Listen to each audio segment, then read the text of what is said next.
السلام علیکم ویورز، میرا نام عطاء الرحمن اور آپ دیکھ رہے ہیں عطاء بخاری یوٹیوب چینل۔ آج کی اس پروگرام میں ہم آپ کو بتائیں گے کہ میرا جو چینل ہے عطاء بخاری کے نام سے، تو اس چینل سے ہم باقاعدہ بصیرت کے سلسلہ سے ایک مختلف پروگرام ہم کریں گے۔ اس میں بصیرت کا سلسلہ ہوگا اور آگے اس کے تحت مختلف پروگرام ہوں گے۔ اس میں ایک تو قرآنک ایکسپوزیشن ہے جو ہم کر رہے ہیں، روزانہ کر رہے ہیں۔ اس کے علاوہ پھر ایک لغات کا پروگرام بھی ہم رکھیں گے کہ جو قرآن کریم کے اہم الفاظ ہیں، ان کی جو اصطلاحات ہیں اہم ان کو ہم ایک ایک کر کے ویڈیوز میں ڈسکس کیا کریں گے کہ یہ لفظ کوائن کیسے ہوئے۔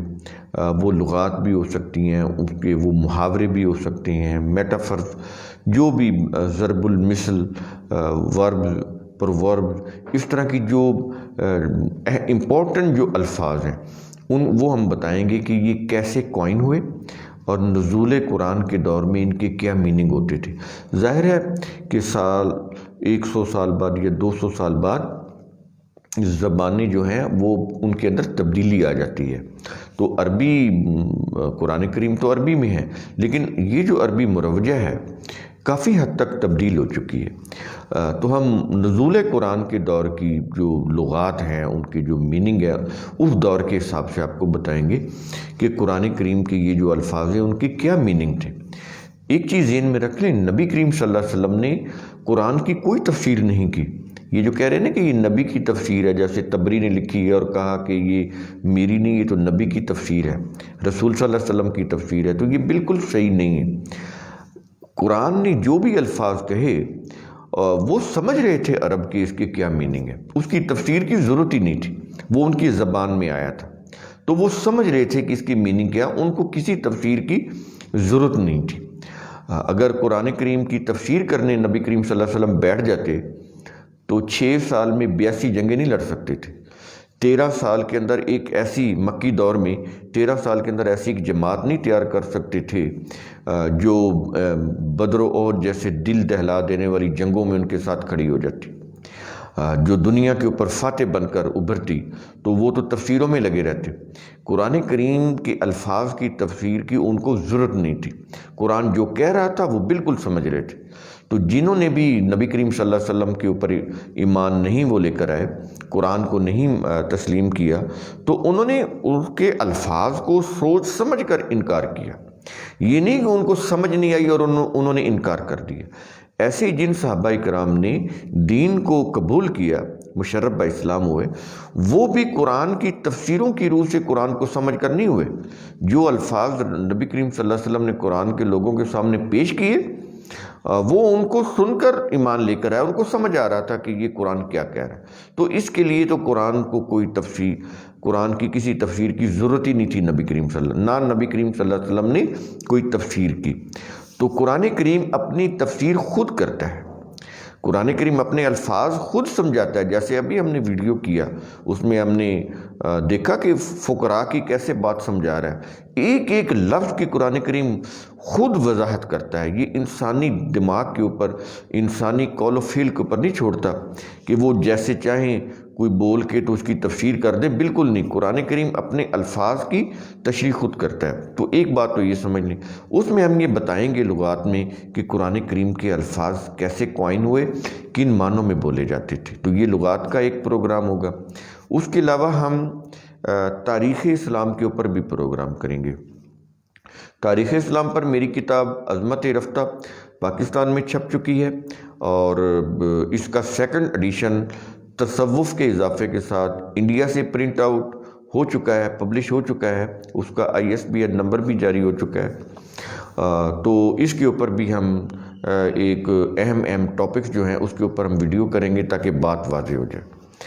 اس کے بعد پھر ہم انٹرویوز کا سلسلہ کریں گے بصیرت کے تحت، مختلف جو ٹاپکس ہیں اس کے اوپر ہم انٹرویو کریں گے۔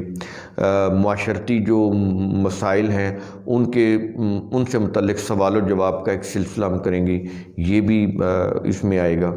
تو اس طرح کی چیزیں ہم یہاں پر کرنٹ ایشو جو ہیں ان کو سامنے رکھ کر ان کے قرآن کے جو سلوشن ہے وہ بتائیں گے۔ تو اس طرح کی یہ ہفتہ وار پروگرام کا ایک شیڈول بنے گا جو ہم آپ کو انفارم کر دیں گے، باقاعدہ ایک شیڈول کے تحت وہ پروگرام جو ہیں وہ براڈ کاسٹ ہوں گے۔ تو ایک چیز تو یہاں پر یہ میں نے آپ کو بتائی۔ تو یہ جو دوسرا جو ہم یہ کر رہے ہیں کہ جو ادارہ یہ جو ہے فرقان ریسرچ سینٹر جو میرا ادارہ ہے، اس کے تحت اب 2 کام ہو رہے ہیں تاکہ آپ کو پتہ بھی چلے کہ ہم کر کیا رہے ہیں۔ 2 کام ہو رہے ہیں۔ ایک تو یہ ہے کہ قرآن کریم کی ایکسپوزیشن ہو رہی ہے جو ڈیلی بیس پہ ویڈیو ہم کر رہے ہیں، تو اس کو ہم پرنٹ آؤٹ بھی کریں گے، یہ پبلش بھی ہوگی۔ یہ قرآن کریم کی جو ایکسپوزیشن ہے بڑے ہی سادہ، صاف اور واضح الفاظ میں یہ پبلش بھی ہوگی، اور اس کی خاصیت یہ ہوگی کہ اس کے اندر ہم لفظی طور پر بھی الفاظ کو سامنے رکھیں گے، ان کے میننگ کو، اور ان کے جو اوورآل جو ان کے کانٹیکسٹ کے روح سے جو میننگ بنتے ہیں وہ بھی ہم اس میں شامل کریں گے۔ میں نے فیس بک پر سورہ الفاتحہ کی ایکسپوزیشن کو اپلوڈ کیا تھا تاکہ وہ لوگ دیکھ لیں کہ کس انداز سے ایکسپوزیشن ہوگی۔ واٹس ایپ پہ بھیجا تھا مخصوص لوگوں کو، لیکن آج میں اس کو فیس بک کے اوپر بھی اپلوڈ کر دوں گا۔ اس سے آپ کو اندازہ ہو جائے گا کہ ہمارا انداز کیا ہوگا قرآن کریم کی ایکسپوزیشن کا، تاکہ لوگ اس کو سمجھ سکیں، کیونکہ قرآن کریم کے ایک ایک لفظ کا کسی بھی دوسری زبان کے ایک ایک لفظ میں ترجمہ نہیں ہو سکتا۔ یہ بڑے کنڈینس الفاظ ہیں، بڑے کمپریہنسو الفاظ ہیں۔ اس کو سمجھانے کے لیے اپنی زبان میں کچھ الفاظ بول کر اس کے مفہوم کو سمجھایا جا سکتا ہے، تو اس کا یہ انداز ہے ایکسپوزیشن کا۔ تو یہ ہم ایسا کریں گے کہ جو بڑی صورتیں ہیں ان کو ہم علیحدہ علیحدہ جیسے جیسے ختم ہوتی جائیں گی ویسے ویسے ان کو ہم پبلش کرتے جائیں گے۔ سورہ الفاتحہ چھوٹی صورت ہے، سورہ البقرہ بہت بڑی صورت ہے، 286 آیات ہیں، تو اس کو ہم ایک پارٹ کے اندر کر دیں گے۔ آگے جو بڑی صورتیں ہیں ان کو ایک ایک یا 2 پارٹ میں کر دیں گے، اور پھر آخر میں جب چھوٹی صورتیں آئیں گی تو ان کو ہم اسی طرح وہ کچھ پارٹس میں اس کو کنورٹ کر کے رکھ کے اس کو ہم پبلش کر دیا کریں گے، تاکہ یہ جو بالکل آخر میں جا کر جب یہ ایکسپوزیشن ختم ہو تو پتہ نہیں کب ختم ہوتی ہے، کتنا ٹائم لگتا ہے، پتہ نہیں زندگی اتنی ہے یا نہیں ہے، تو یہ تو اللہ کو علم ہے۔ لیکن ہم اس لیے کوشش یہ کریں گے کہ جتنا ہم ویڈیوز کرتے جائیں گے، جیسے جیسے بڑی صورتیں ختم ہوتی جائیں گی ویسے ویسے پارٹ وائز ہم ان کو پبلش کرتے چلے جائیں گے، اور اس کی ہم ایڈورٹیزمنٹ بھی کرتے جائیں گے تاکہ لوگوں کو پتہ چل جائے کہ اس کی ایکسپوزیشن آ گئی ہے۔ اس کی ہم پارٹ 1، پارٹ 2، پارٹ 3 اس طرح اس کی ہم اس کو نمبرنگ دیتے جائیں گے۔ تو یہ ایک سلسلہ یہ ایکسپوزیشن کا ہوگا۔ اور اس کے علاوہ ایک اور جو چیز جو بڑی اہم ہے وہ یہ ہے کہ انسانی عقل کو وحی کی ضرورت کیوں ہے۔ اس کی کچھ پوسٹ میں نے ابتدائی چیپٹر 1 کی میں نے لگائی تھی، فیس بک کے اوپر اپلوڈ کی تھی، تو یہ ہم باقاعدہ یہ بھی بک جو ہے وہ کمپائل کر رہے ہیں، یہ کمپائل ہو رہی ہے، اور جو قرآن کریم کی ایکسپوزیشن ہے وہ بھی ساتھ ساتھ کمپائل ہوتی چلی جا رہی ہے۔ جو ہم ویڈیو یہاں پہ کر رہے ہیں وہ ساتھ ساتھ وہ آیت بائی آیت وہ کمپائل ہوتی جا رہی ہے۔ ایسے ہی دوسرا جو کام ہے، انسانی عقل کو وحی کی ضرورت کیوں ہے، یہ بھی ساتھ ساتھ ہم کمپائل کر رہے ہیں، اور جب یہ کمپلیٹ ہو جائے گا تو اس کے اوپر یہ کتاب بھی ہم پبلش کریں گے۔ انسانی عقل کو وحی کی ضرورت کیوں ہے، وہ پاکستان سے بھی ہوگی، انڈیا سے بھی ہوگی، اور اس کو ہم انگلش میں بھی کنورٹ کریں گے۔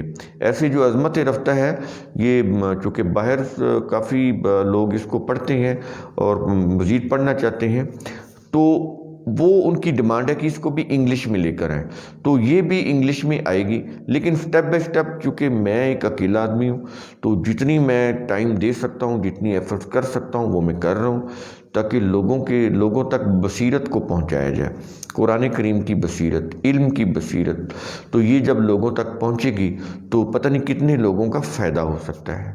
تو ہمارا کام جو ہے آپ تک پہنچا دینا ہے، آگے غور و فکر کرنا، نتائج اخذ کرنا، یہ آپ کا کام ہے۔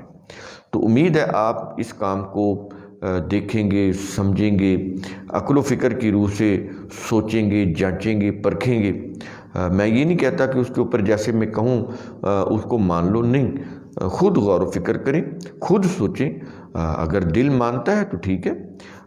تو یہ انشاءاللہ یہ چیزیں ہم اس کو ایک ڈسپلن کے ساتھ، ایک شیڈول کے ساتھ، سٹیپ بائی سٹیپ ہم اس کو کرتے چلے جائیں گے۔ تو آخر میں ہمارا وہی پیغام ہے، ثم تتفکروا، سوچا کریں، سمجھا کریں، غور و فکر کریا کریں۔ شکریہ۔